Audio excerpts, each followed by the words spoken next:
Povo Economia.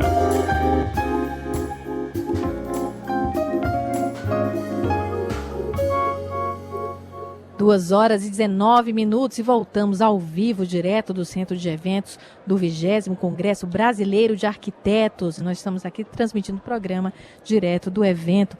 E nós vamos falar sobre mobilidade urbana.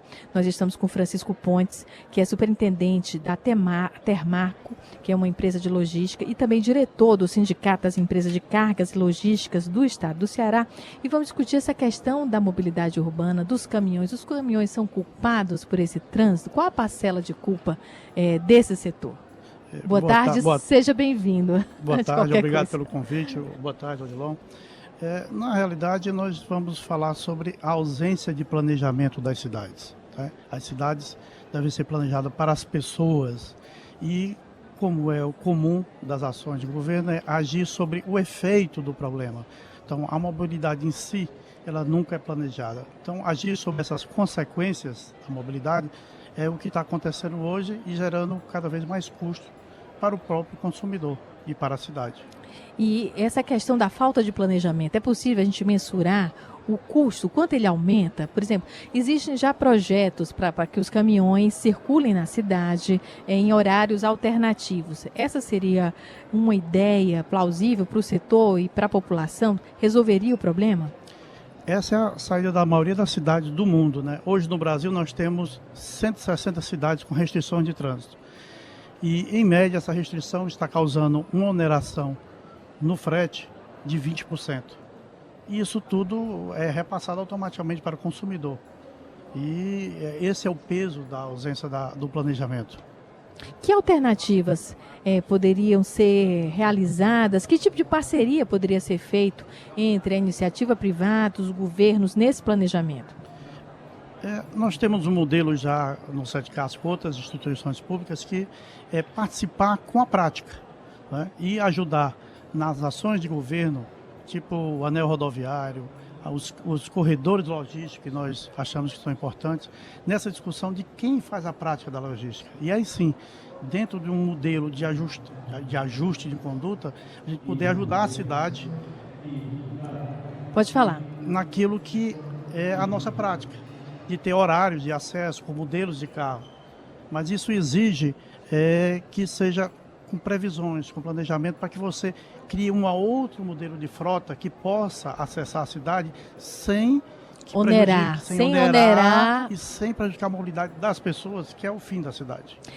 Dentro dessa proposta, você já tem parceria hoje com a Secretaria de Fazenda, com a Cefaz, nessa questão da fiscalização. Como é que está a fiscalização hoje? E que tipo de parcerias pode ser feito, por exemplo, com a EMC ou com outras instituições? Hoje, por exemplo, estão definidos os corredores de ônibus, né? E nós precisamos começar a trabalhar os corredores logísticos de acesso à cidade. E nesse tocante, o empresário do ramo de logística e de transporte pode passar para o ente público a ideia de como isso pode funcionar, de que forma isso pode ser planejado e sim não onerar tanto a cidade como a população, através da sua prática, dos seus números, das suas estatísticas que já são conhecidas. E nós já temos outras 160 cidades no Brasil que têm um custo elevado já por ausência de planejamento. Não podemos usar o exemplo do outro, os que deram certo, principalmente, para trazer para Fortaleza. E os que deram errado para a gente evitar também. Também, claro. Dentro dessa estrutura, a gente está caminhando para horários escalonados, escola com horário escalonado, comércio com horário diferenciado, entrega de produtos com outro tipo de horário. A gente caminha para esse tipo de solução. E eu queria que você falasse também do fator segurança. O quanto é que ele pesa? Você, por exemplo, atender para entregar cargas à noite, por exemplo. Nós não temos um contingente de policiamento à noite para que essa carga circule. Convencer um empresário de abrir a sua empresa à noite, criar um outro quadro de recebimento, também é um outro peso. Tá?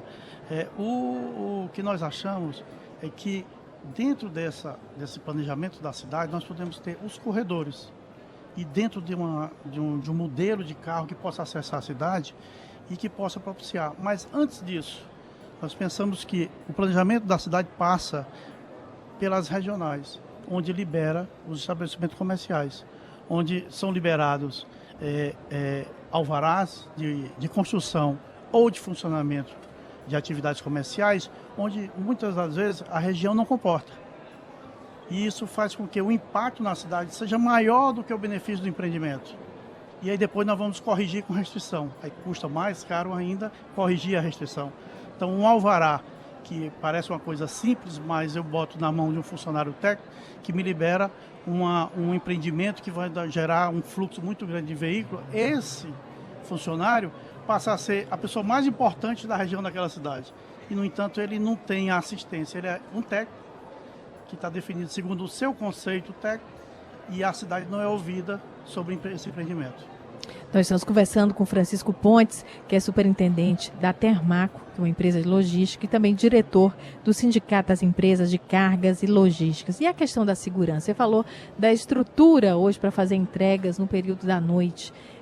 Não é só a questão da questão das vias, mas é a questão da estrutura de segurança para esse tipo de serviço. À noite nós temos dois fatores. Além da ausência do policiamento noturno, a cidade ainda é muito escura. Então, a iluminação pública, que é um dos temas atuais da cidade, que faz com que a cidade fique mais vista, também não funciona bem. Isso, você transitar com carga de alto valor agregado e entregar em ruas que estejam escuras, então há a possibilidade de ação de quadrilhas, de pessoas que vão aproveitar a oportunidade para agir. E aí nós vamos criar um outro custo, que é a oneração com relação a seguro, com relação à parte da própria pessoa, né? E é outro custo para a cidade. Isso tudo vai para os preços no final. Sempre. Quem paga é o consumidor no final. Não tem como absorver. Tudo repassado para os custos. O sindicato também está fazendo festa, não está fazendo só um trabalho nessa questão de organizar o planejamento, mas também está num momento de festa. O sindicato tem todo ano uma festa onde ela homenageia as pessoas que contribuem na área de transporte e logística, né? Esse ano, que é dia 24 de abril, nós temos o governador do estado, porque liberou as instituições como a Cefaz para trabalhar junto com a gente com relação ao planejamento da cidade, a circulação da mercadoria. Temos o empresário Ives Dias Branco como um grande contribuidor da cidade e temos o Marcelino, que é da MC, que também participa das discussões com relação à mobilidade da cidade. É o técnico que estuda e libera todos os projetos. Isso. E eu queria agradecer aqui o Francisco Pontes, a entrevista. Muito obrigada, um prazer recebê-lo aqui. Nós é que agradecemos.